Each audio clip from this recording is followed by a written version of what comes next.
감동적인 연주를 우리 주님께서 기쁘게 받아주신 줄로 믿습니다. 사랑하는 성도 여러분에게 오늘도 한량없는 주님의 은혜와 놀라우신 축복이 함께 하시기를 주님의 이름으로 축복합니다. 여러분, 오늘은 아시다시피 부모님의 은혜를 되새기는 어버이 주일입니다. 우리를 창조하신 하나님을 대신하여서 하나님께서는 우리에게 부모님을 보내주셔서 우리를 낳게 하시고 사랑으로 양육하도록 하여 주셨습니다. 그래서 여러분, 10계명을 보시면 1계명부터 4계명까지는 하나님께 대한 계명이고, 그 다음 나머지는 이웃에 대한 계명인데, 그 중간에 5계명으로 부모님을 공경하라는 계명을 내려주신 것입니다. 신명기 5장 16절을 우리 같이 한번 읽어볼까요? 10계명의 5계명입니다. 시작. 너는 내 하나님 여호와께서 명령한 대로 내 부모를 공경하라. 그리하면 내 하나님 여호와가 내게 준 땅에서 내 생명이 길고 복을 누리리라. 아멘. 우리 동아시아에서는 효의 실천에 관해서 6가지가 크게 전통적으로 내려오고 있습니다.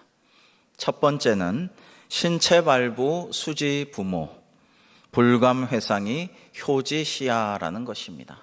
우리 화면 한번 띄워주시죠. 부모님께로부터 받은 이 신체를 감히 상하지 아니하는 것이, 온전하게 보존하는 것이 효도의 시작이다라는 것이죠. 두 번째로는 불욕입니다. 부모님을 욕되게 하지 않는 것이죠. 세 번째로는 양지입니다. 부모님의 뜻을 잘 헤아려서 기쁘게 해드리는 것입니다. 부모님의 뜻을 받드는 것이죠. 그 마음을 헤아리는 것입니다. 네 번째는 복양입니다. 물질로 부모님을 공경하는 것입니다. 다섯 번째는 공대입니다. 부모님 앞에서 표정을 부드럽고 공손하게 그렇게 하여서 부모님께 효도하는 것입니다. 밝게 표정을 짓는 것이죠. 부모님 앞에서 심통 부리고 틱틱거리고 퉁명스럽게 하는 것은 효가 아니라는 것입니다. 마지막 6번째는 입신양명입니다. 후세의 이름을 떨쳐서 부모님을 영광스럽게 하는 것이 이 효도의 마침이라고 전해져 오고 있습니다. 자, 그럼 하나님께서는 효가 무엇이라고 하십니까? 성경에는 무엇이라고 하시나요? 자, 첫 번째로 부모님의 말씀을 잘 듣는 것이, 부모님께 순종하는 것이 효도라고 하십니다. 오늘 말씀 에베소서 6장 1절을 우리 같이 한번 읽겠습니다. 시작. 자녀들아 너희 부모를 주 안에서 순종하라. 이것이 옳으니라. 아멘. 오늘 하나님께서는 자녀들아 주 안에서 너희 부모에게 순종하라 라고 말씀하고 계십니다. 주 안에서, 이 엔퀴리오라는 것은 사도 바울이 가장 좋아하셨던 그리스도 안에서, 엔크리스토랑 맥락이 같다고 할 수가 있습니다. 주님의 사랑 안에서, 주님의 뜻 안에서, 주님의 말씀 안에서, 주님과의 기도의 교제 가운데서 또 우리 모두가 주 안에서 하나 된 형제자매고 가족이고 성도로서 주 안에서 하나님을 순종하고 공경하듯이 부모님께 순종과 공경을 드리라 하는 말씀입니다. 여러분, 이러한 하나님 아버지의 뜻에 순종하신 우리 예수님께서는 참 효자셨습니다.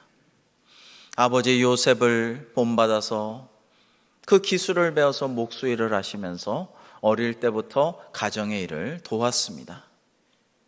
사실 예수님의 첫 번째 기적은 예수님께서 하시고자 하신 기적이 아니었죠. 가나의 혼인잔치에 갔는데 어머니께서 그 사정이 딱 하니까 좀 네가 좀 잘 해봐라 부탁을 하니까 아직 제 때는 아니지만 어머니 전 그렇게 말씀하시면 그리하겠나이다. 첫 번째 이적은 어머니께 순종하여서 하신 기적이었습니다. 그 다음에 늘 하나님을 찬양하고 아버지의 뜻대로 행하려고 애를 썼습니다. 내 뜻대로 말고 아버지 뜻대로 하옵소서. 늘 하나님께 경배와 찬양을 올려드리고 감사하고 하나님 뜻대로 하고 영광은 아버지께 다 돌렸습니다. 죽기까지 순종을 하셨죠. 그리고 그 십자가에서 고통스러운 임종의 순간에도 우리 예수님은 어머님을 잊지 않으셨습니다.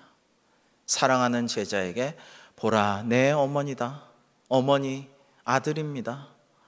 그렇게 하면서 어머니를 의탁하였습니다.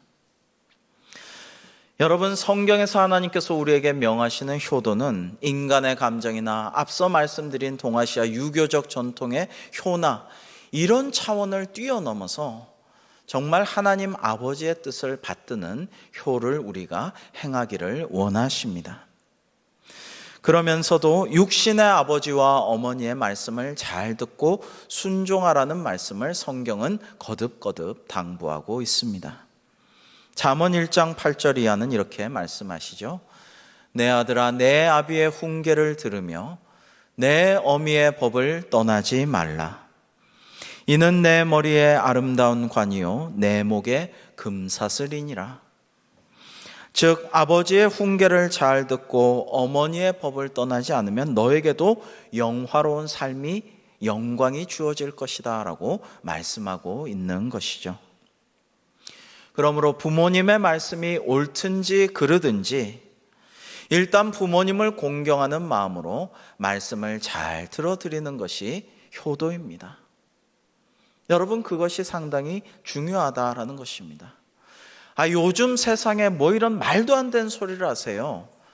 그건 효도가 아니에요. 불효라는 것이죠. 뭘 좀 알고 얘기하세요. 요즘에 그런 거 없어요. 그런 얘기 좀 그만하세요. 그러지 말라는 것입니다. 여러분, 상담학에서는요, 일반 상담이나 목회 상담이나 마찬가지입니다. 일단 상담자의 말을 잘 들어주는 게 제일 중요하다. 그 상담학 학위를 따려면요, 그 학위 공부 자체가 중요한 게 아니에요. 그것도 중요하지만 상담 시간이 쌓여야지만 학위를 딸 수가 있습니다. 얼마나 많이 들어줬느냐, 이게 중요하다라는 것입니다. 여러분, 상담자의 말을 잘 들어주기만 해도 위로가 되고요, 회복이 되고 치유가 되고 스스로 해법을 찾아낼 수가 있다라고 합니다. 일단은 잘 들어주는 게 제일 중요하다는 것입니다. 여러분, 부모님이라 할지라도 전지전능한 하나님 아버지랑은 틀리니까, 아버지라 할지라도 어머니라 할지라도 마음에 고충도 있고 외로움도 있고 서운함도 있고 아픔도 있고 한도 있고 말할 수 없는 여러 가지 심정들이 있는데요, 소외감도 있고 외로움도 있는데 그 부모님의 말씀을 잘 들어드리기만 해도 그래도 그 부모님은 치유가 일어나고 회복이 일어나고 위로를 받고 소망을 갖고 그렇게 된다라는 것입니다. 말씀을 잘 들어드리는 것이 대단히 중요하다. 하나님의 말씀을 존중하듯이 부모님의 말씀도 존중하고 잘 경청해서 들어드리는 것이 중요한 효도다라는 것을 꼭 말씀을 드리겠습니다. 요한일서 4장 20절 이하에 보면 하나님을 사랑한다고 말하면서 형제를 미워하면 되겠느냐? 그것은 거짓이다.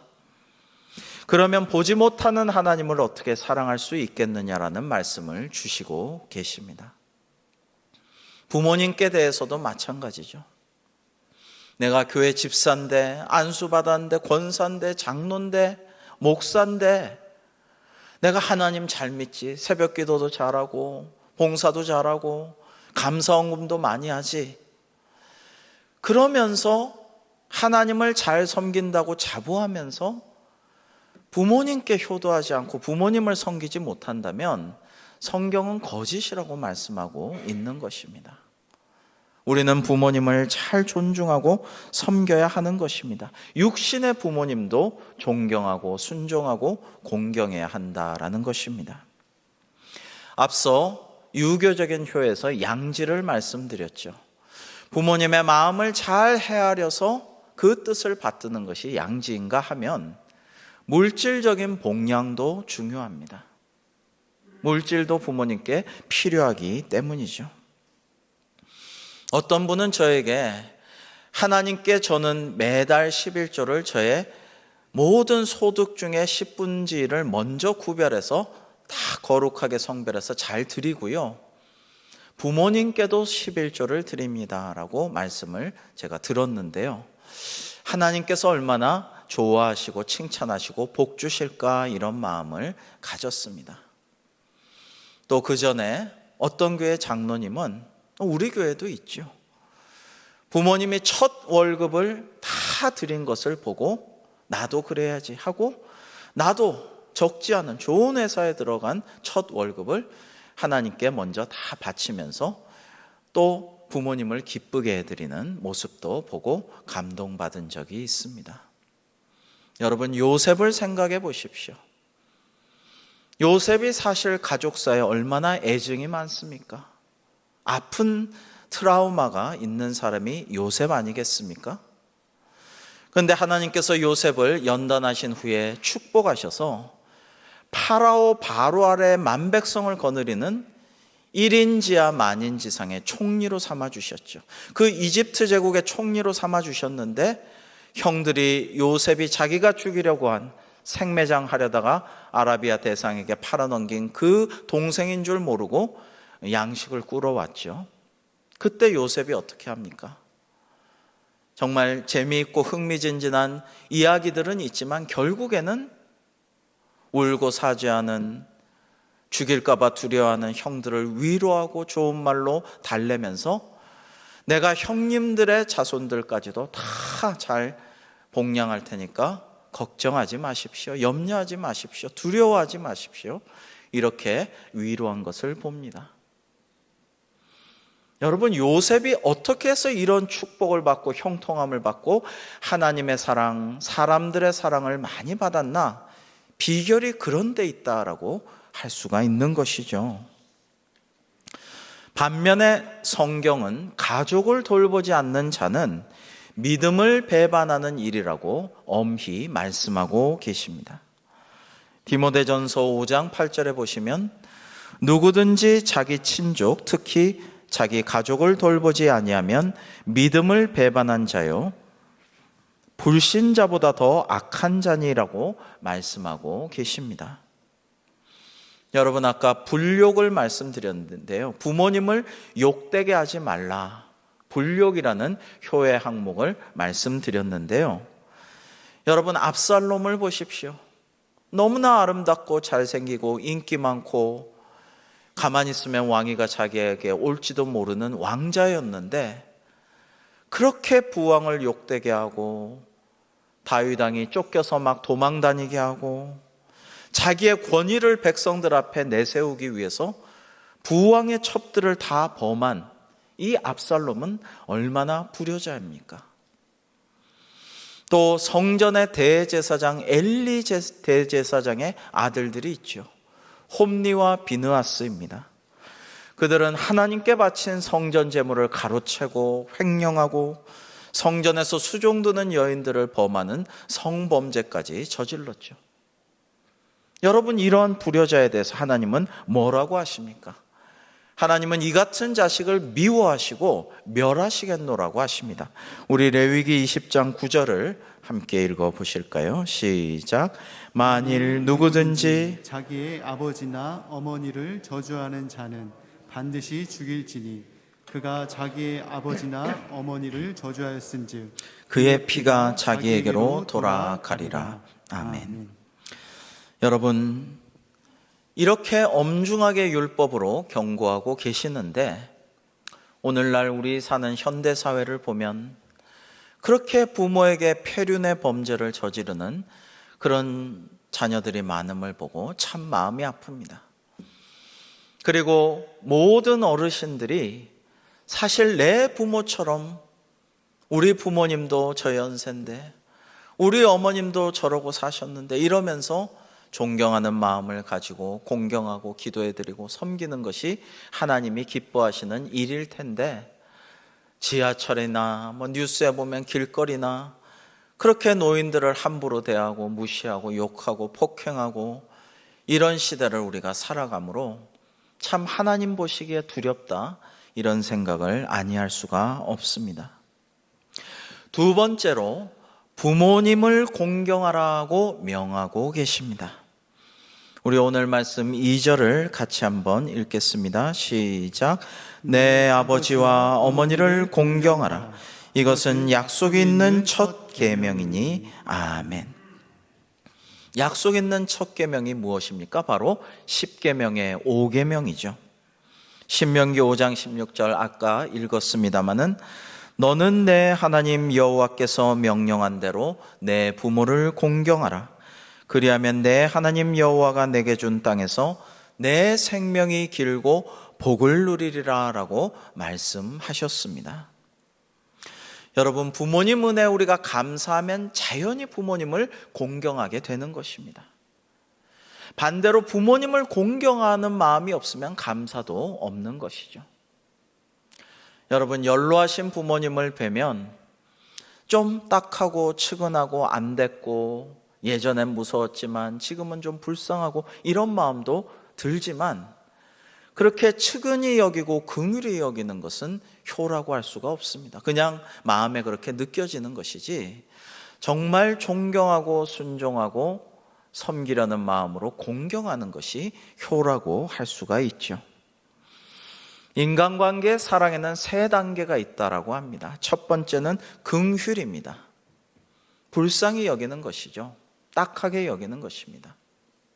두 번째는 친교입니다. 그와 교제하고 사랑을 나누고 함께하는 것입니다. 세 번째는 공경입니다.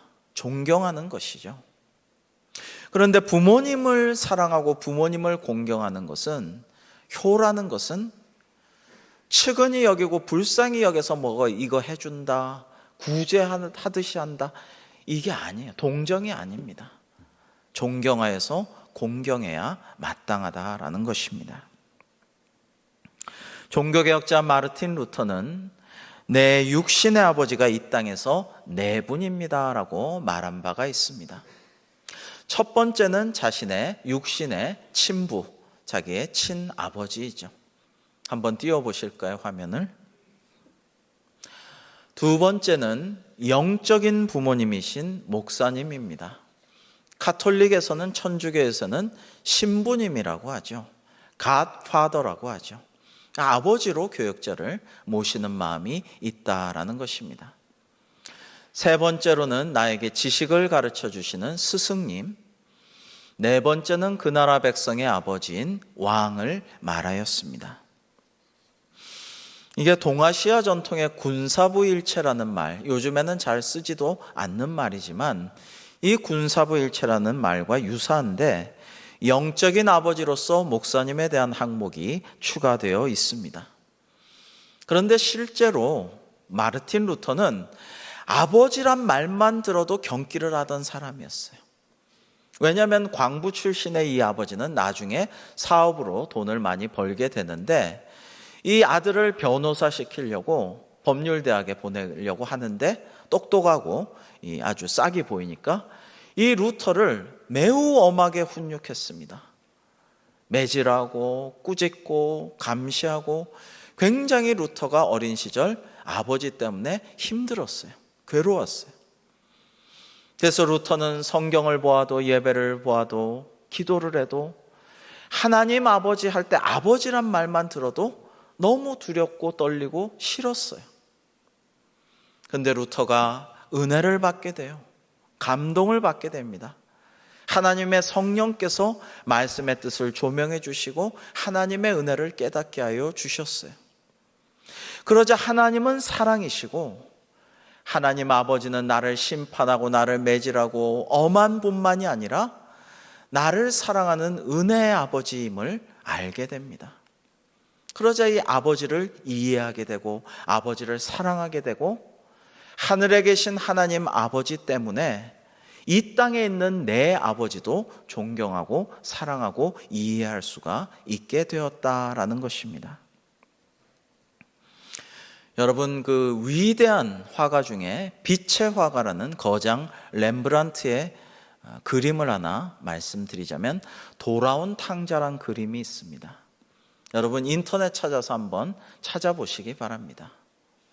이 돌아온 탕자라는 그림에 보시면요, 그 탕자를 기다리다 그야말로 눈이 빠지게 탕자가 돌아올 그 길목을 쳐다보고 계셨던 그 아버지 눈이 짓뭉개져 있음을 알 수가 있습니다. 어머니는 표현도 잘하지만 눈물도 잘 흘리고 말도 여러 가지로 하며 대화도 하지만 아버지는 속으로 우는 존재잖아요. 그래서 눈이 짓물러져 있음을 볼 수가 있죠.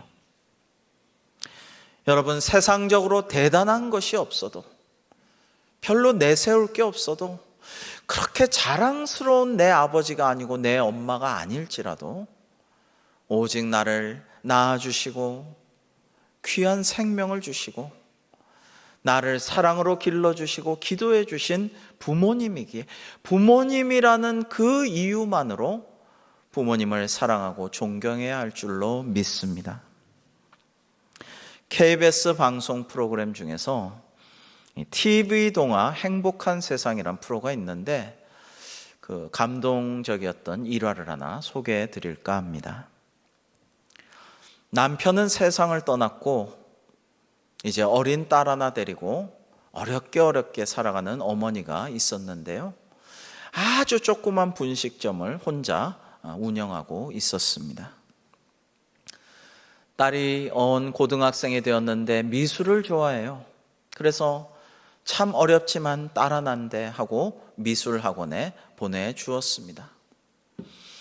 어느 날 열심히 일을 하고 있는데 창밖에 장대비가 막 쏟아지는데 쉬이 그칠 것 같지가 않았습니다. 시계를 올려다 보니까 딸이 하원할 시간이 다가오고 있어요. 딸은 우산을 안 갖고 갔음이 기억났습니다. 그래서 이 어머니는 부랴부랴 우산을 챙겨 들고 분식집을 잠그고 막 뛰어갔어요. 학원까지 헐레벌떡 뛰어갔습니다. 벌써 아이들은 이제 다 이렇게 계단을 내려서 집으로 돌아가고 있는 모습을 보고 이제 학원이 있는 위층 창가를 이렇게 바라보니까 마침 그 학원에서 창가를 향해서 자신을 향해서 딸이 내려다보고 있습니다. 막 손을 흔들면서 그냥 내려오라고 하는데 딸은 물끄러미 자기를 보고만 있음을 엄마가 깨닫습니다. 가만 생각해 보니까 너무 급히 우산을 챙겨서 오느라고 그냥 앞치마를 한 채로 왔고요, 이 앞치마에는 온갖 밀가루랑 음식 이런 게 잔뜩 묻어있고 얼굴과 손도 밀가루 범벅이었어요. 그리고 지쳐서 초라한 행색으로 지금 달려온 자신을 보고 제가 친구들 보기에 이 엄마가 부끄러워서 못 내려오나 보다. 그래서 몇 번 내려오라고 해도 딸은 그냥 이렇게 바라만 보고 있어요, 엄마를. 그래서 그러면 우산 여기 둘게 이렇게 손짓해서 우산을 세워두고 쓸쓸한 마음으로 그 엄마는 이제 분식집으로 돌아갔습니다. 한 달 후에 이 엄마가 초대장을 받았습니다. 미술학원에서 그 학생들의 작품 전시회를 하니까 부모님은 꼭 와서 봐주세요라는 초대장이었습니다. 이 엄마는 갈까 말까 그날 하루 종일 망설였습니다. 딸이 이 엄마를 부끄러워하고 창피해하면 어떡하지? 내가 가서 그렇게 도움이 될까? 기쁨이 될까? 그런 생각이 자꾸만 들었어요. 그래도 초대장을 받았는데 우리 딸이 무슨 그림 그렸는지 전시한 거 보고 싶은데, 갈등하던 엄마는 이제 저녁 무렵이 되어서 지인에게 분식점을 맡기고 이제 터덜터덜 조마조마한 마음으로 미술학원에 갔습니다. 미술학원에 가서 여러 작품들을 하나하나 보다가 한 작품 앞에 우뚝 멈춰 섰습니다. 그 작품은 딸이 그린 그림이었는데요, 그림의 제목이 이 세상에서 가장 아름다운 모습이었습니다.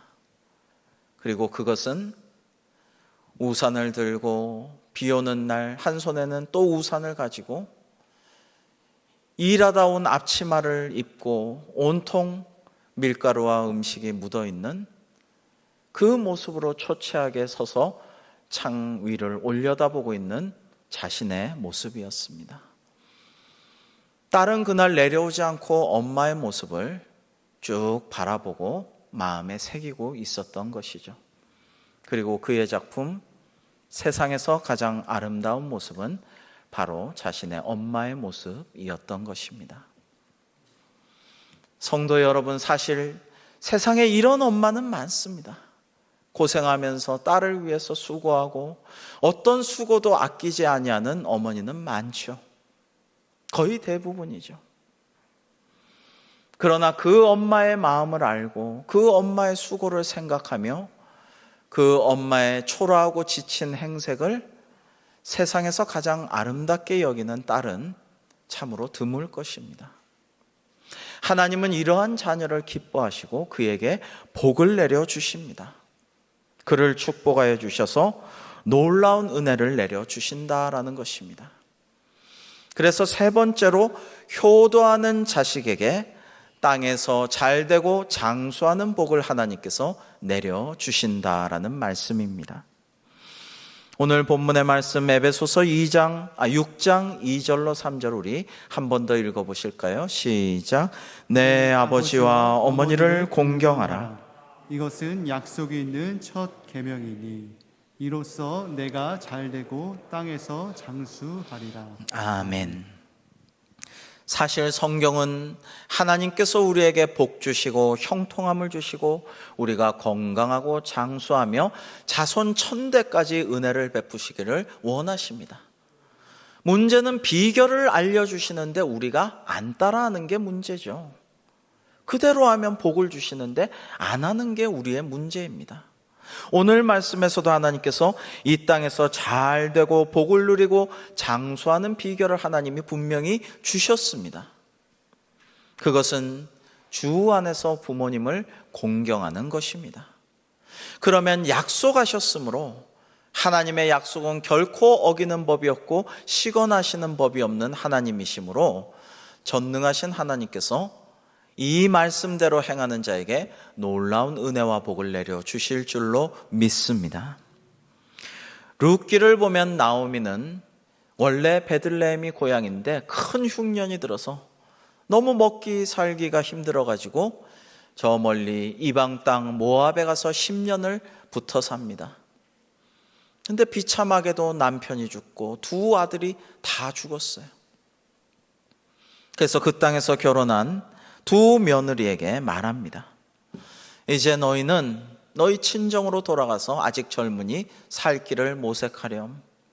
이렇게 얘기를 하니까 첫째 며느리 오르바는 그래요, 뭐 어쩔 수 없죠, 어머니 안녕히 계세요 하고는 자기 친정으로 돌아갑니다. 근데 룻은 그렇게 하지 아니하고 이렇게 말합니다. 내게 어머니를 떠나며 어머니를 따르지 말고 돌아가라 강권하지 마옵소서. 어머니께서 가시는 곳에 나도 가고 어머니께서 머무시는 곳에 나도 머물겠나이다. 어머니의 백성이 나의 백성이 되고 어머니의 하나님이 나의 하나님이 되시리니라고 말입니다.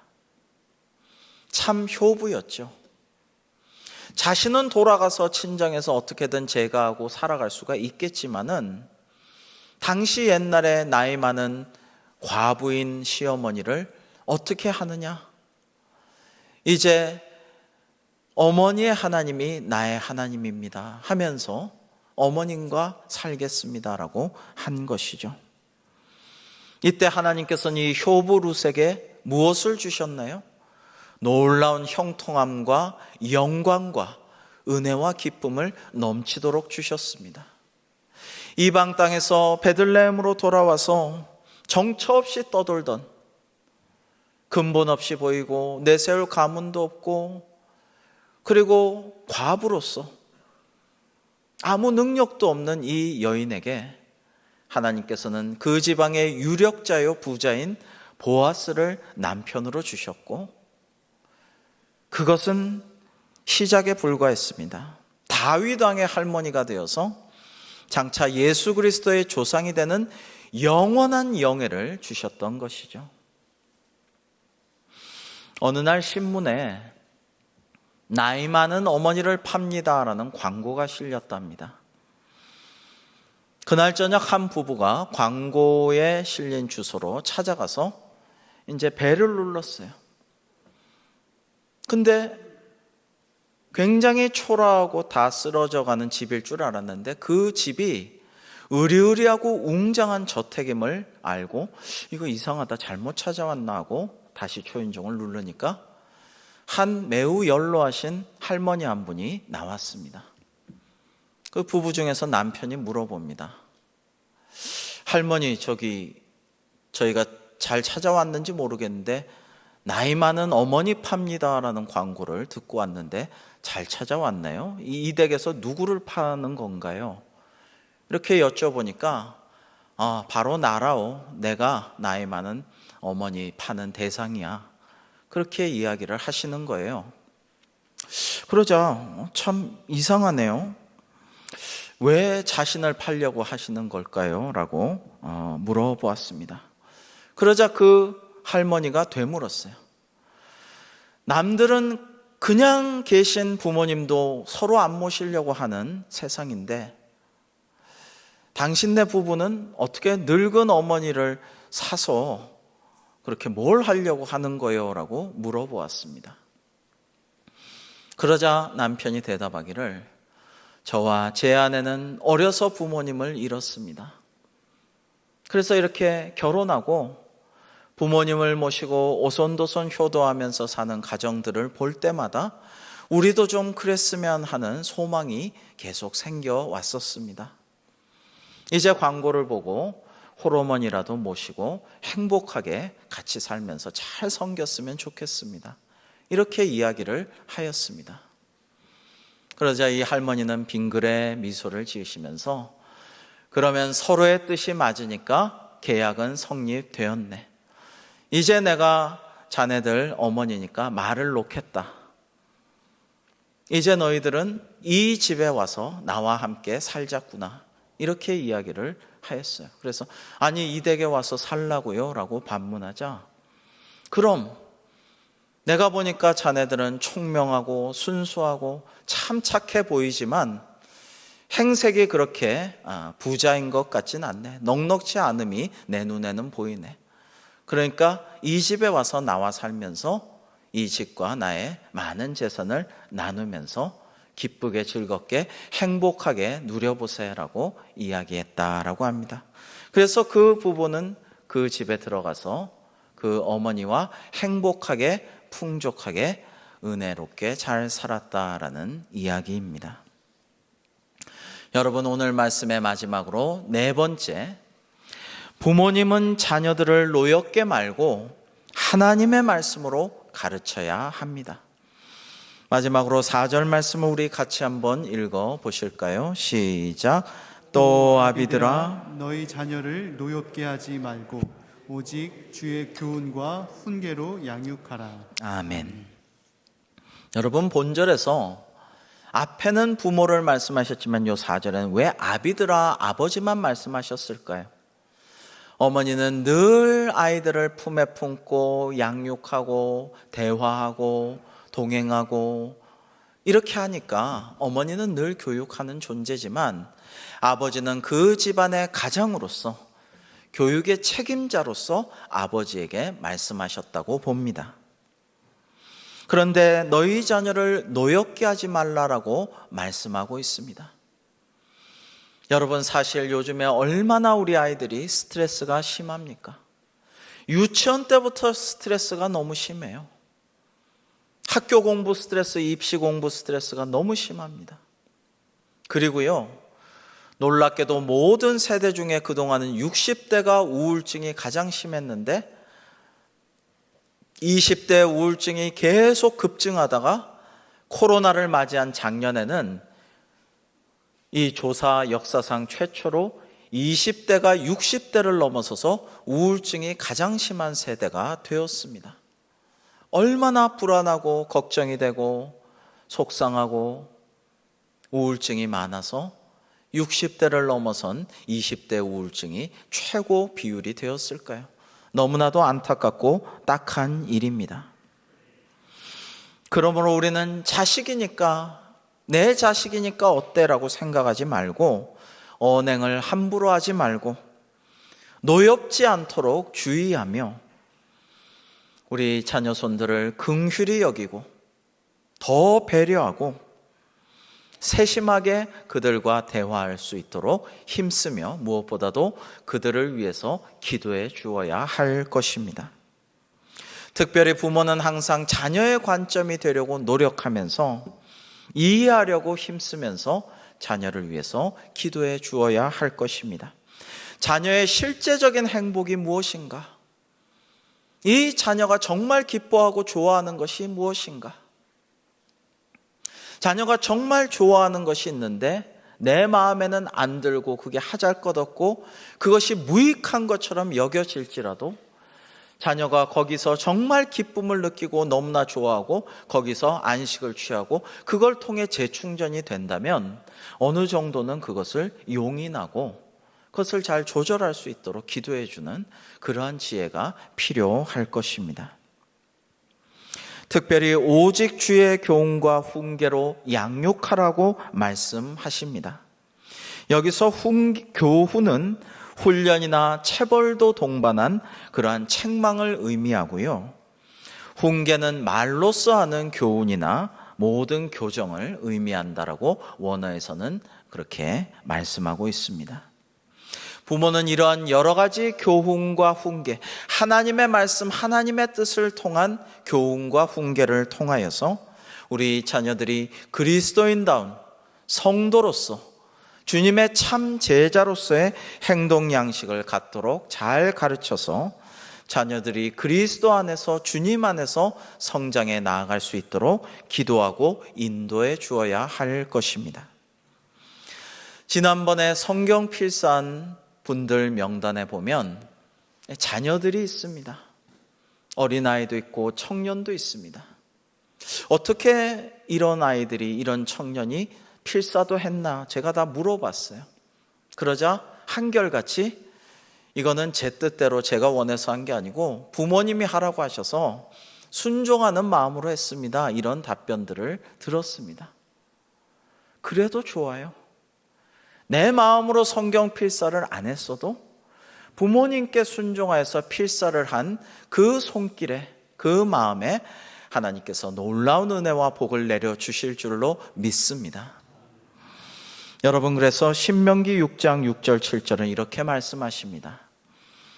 오늘 내가 내게 명하는 이 말씀을 너는 마음에 새기고 내 자녀에게 부지런히 가르치며 집에 앉았을 때든지 길을 갈 때든지 누워있을 때든지 일어날 때든지 이 말씀을 강론할 것이며 라고 말입니다.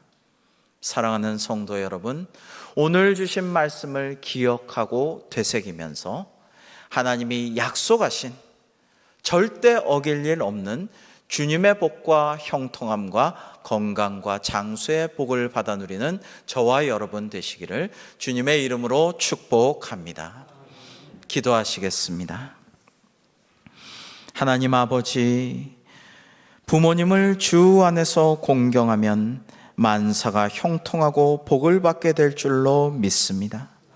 저희가 이 땅의 일이 잘 안 풀릴 때 다 놔두고 우선 부모님을 공경하고 부모님의 그 교훈을 생각하며 기도하게 하여 주옵소서. 그러면 하나님께서 저희들의 기도에 응답하시고 복을 내려주시고 형통케 하여 주실 줄로 믿습니다. 부모님을 주 안에서 공경하라는 말씀을 실천하여 약속하신 형통함과 장수의 복을 다 받아 누리는 저희들 될 수 있도록 인도하여 주시옵소서. 예수님의 이름으로 기도하옵나이다. 아멘.